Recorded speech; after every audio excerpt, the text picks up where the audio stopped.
Mia Matthews was a dedicated teacher who loved her job. She worked at a small school in a rural town where most of the students came from underprivileged families. The school had limited resources, but Mia was determined to make a difference. One day, as Mia was preparing for her morning lesson, she noticed one of her students, Ethan, sitting quietly at his desk. He seemed distant, unlike his usual energetic self. Mia could tell something was wrong. Mia walked over to him and asked gently, "Ethan, are you okay?"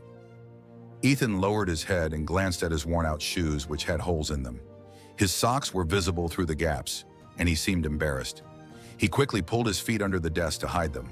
Later that afternoon, as the last student left the classroom, Mia couldn't stop thinking about Ethan's shoes. She knew his family was struggling financially, and she couldn't bear to see him suffer in silence. On her way home, Mia stopped by a local shoe store. She didn't have much money to spare, but she wanted to help. After browsing for a while, she picked out a simple pair of shoes that she thought would fit Ethan perfectly. The next morning, Mia quietly placed the new shoes on Ethan's desk before class started. When Ethan saw them, his eyes widened in surprise and gratitude. A smile slowly spread across his face as he whispered, "Thank you, Mia." Mia felt a warm feeling inside her heart, knowing that she had made a difference in Ethan's life, even if it was just a small gesture.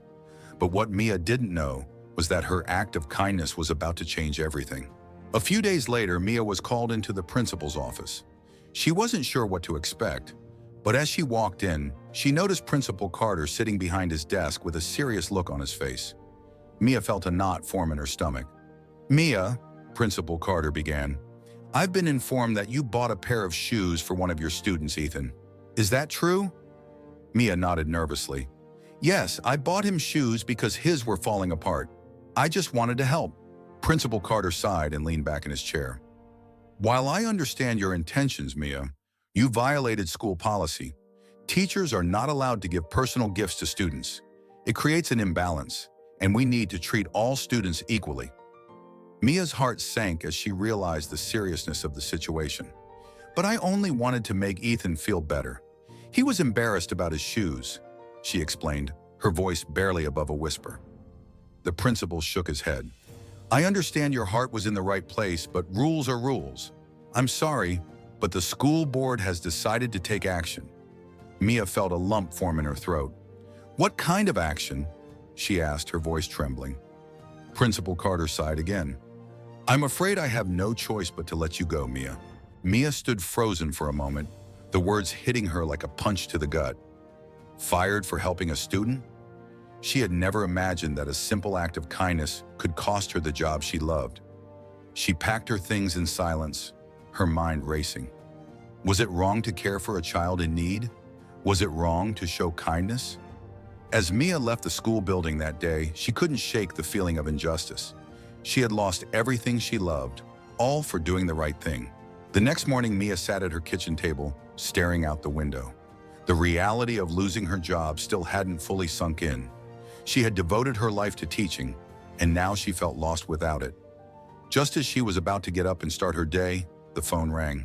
The caller ID showed an unknown number. Hesitating for a moment, Mia finally decided to answer. "Hello," she answered, her voice unsure. "Is this Mia Matthews?" A calm, deep voice asked from the other end. Mia's heart skipped a beat. "Who was this?" "Yes, this is Mia. Who is this?" she asked, her curiosity piqued. "My name is Lucas Harris," the man replied. "I don't expect you to know me, but I've heard about what happened to you at your school." Mia felt her heart race again. "How do you know about all this?" "I'm a philanthropist, Mia. I run a foundation that helps teachers and students in need. I recently came across your story, and I believe what happened to you was completely unfair." Mia was stunned. She had never expected anyone to care about her situation, let alone offer help. "Thank you," Mia said, her voice trembling slightly. "It means a lot to hear that, but I don't know what to do now. Teaching was my life." There was a brief pause before Lucas spoke again. "I understand, Mia, but I believe that sometimes life has a way of redirecting us to even greater opportunities. I want to offer you a chance to continue your work, but on a much larger scale." Mia's breath caught in her throat. "What kind of opportunity?" she asked, unsure whether she was dreaming or not. I run a foundation called the Bright Futures Project, Lucas explained. We work to support teachers like you, teachers who go above and beyond for their students. I've been looking for someone with your passion and heart to join us. If you're interested, I'd like to offer you a position with our foundation. Mia sat in the stunned silence for a moment. Was this really happening? Was this stranger offering her a second chance? I don't know what to say, Mia stammered, overwhelmed with emotion. I never thought something like this would happen to me. Lucas's voice was warm and reassuring. Take your time, Mia. I know it's a big decision, but remember, sometimes when one door closes, another one opens. I truly believe this could be the start of something amazing for you. Mia sat there holding the phone, feeling a sense of hope she hadn't felt in days. Maybe this was the opportunity she had been waiting for. Mia hung up the phone slowly, her mind racing with thoughts. Could she really accept this offer? Could she leave behind everything she knew and take a chance on something new? She sat in silence for a few minutes, trying to make sense of it all. Her heart ached for her students and the job she had loved, but she knew deep down that she couldn't let this opportunity slip away. It was a chance to make a bigger impact, to help even more children, and to continue doing what she loved, teaching. After a long pause, Mia picked up the phone again. She dialed Lucas's number, her fingers trembling slightly. "Lucas," she said when he answered. "I've thought about it, and I would love to join your foundation. I think this is the right step for me." There was a moment of silence before Lucas spoke. "I'm so glad to hear that, Mia. I knew you would come to the right decision. I'll make all the arrangements and get you started as soon as possible." As Mia hung up the phone, she felt a wave of relief wash over her. It wasn't going to be easy, but this was her chance to make a real difference. She knew it wouldn't be the same as teaching in a classroom, but it could be even more fulfilling. The following weeks flew by quickly. Mia found herself traveling to different cities, meeting with educators, and working on various projects aimed at helping children in need. Her life had changed so much, and though it was overwhelming at times, she couldn't have been happier. One day, as Mia was sitting in her office, she received an email from Lucas. He wanted to meet her for lunch to discuss a new initiative he had been planning. Curious, Mia agreed, and they met at a small cafe downtown. Over lunch, Lucas smiled warmly at Mia. "I've been so impressed with the work you've been doing since joining the foundation," he said. "Your passion is truly inspiring. I knew I made the right choice when I offered you the position." Mia blushed slightly, grateful for his kind words. "Thank you, Lucas. I never imagined I'd be in this position. It's been a life-changing experience." Lucas leaned forward, his expression serious. "I've been thinking about something, Mia. We have a new program I want to launch, and I think it's the perfect fit for you. It's a scholarship fund that will provide shoes, clothes, and school supplies for children in need across the country. We'll call it the Mia Matthews Fund." Mia's eyes widened in disbelief. "A fund in my name?" she whispered, feeling overwhelmed. Lucas smiled. "Yes, Mia. You've already made such an impact with your kindness. This fund will continue your work, but on a much larger scale. It will carry your name and your mission to help children in need.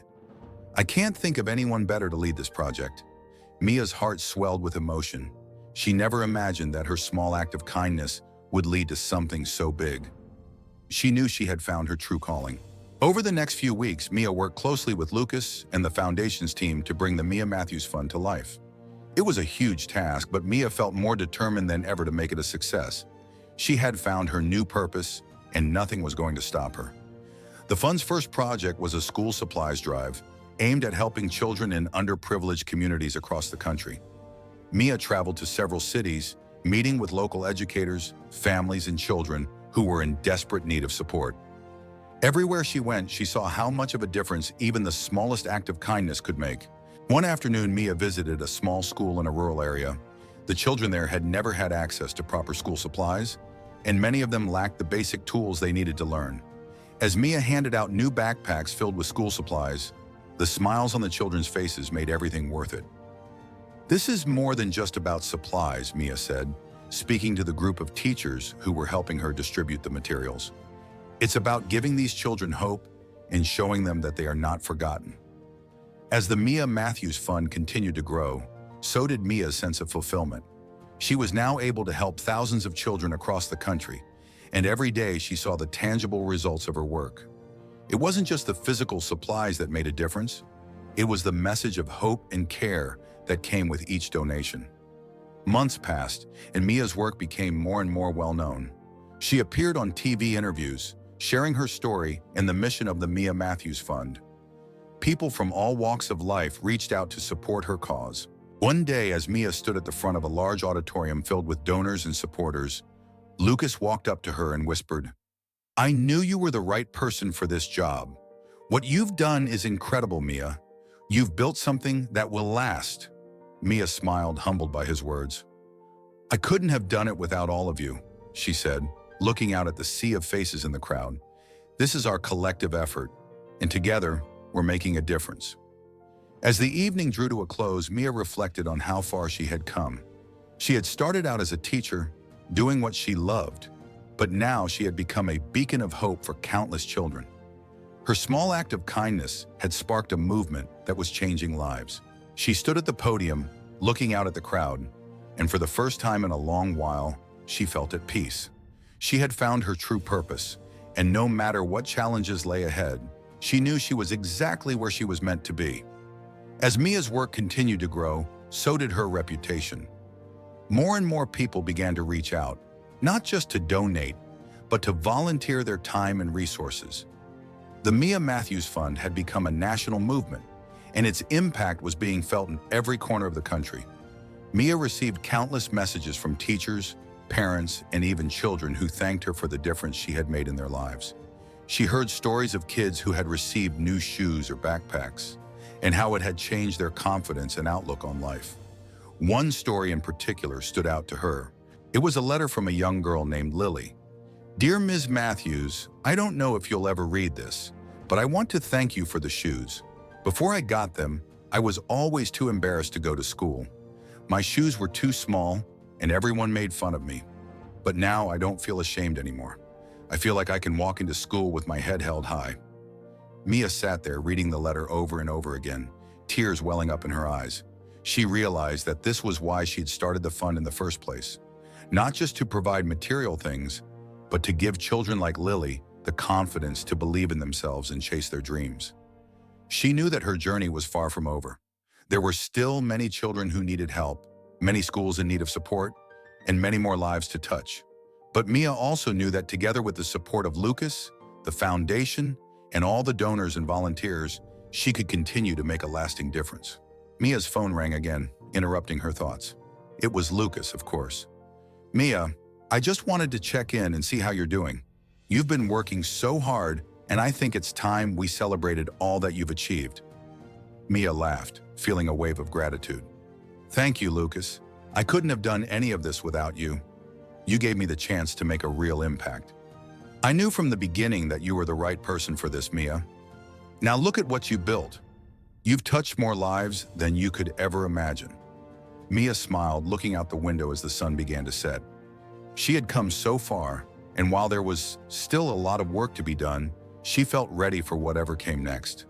With the Mia Matthews Fund, she knew that every small act of kindness would continue to ripple out and change lives. She stood up, ready to face the future with a heart full of hope, knowing that the best was yet to come.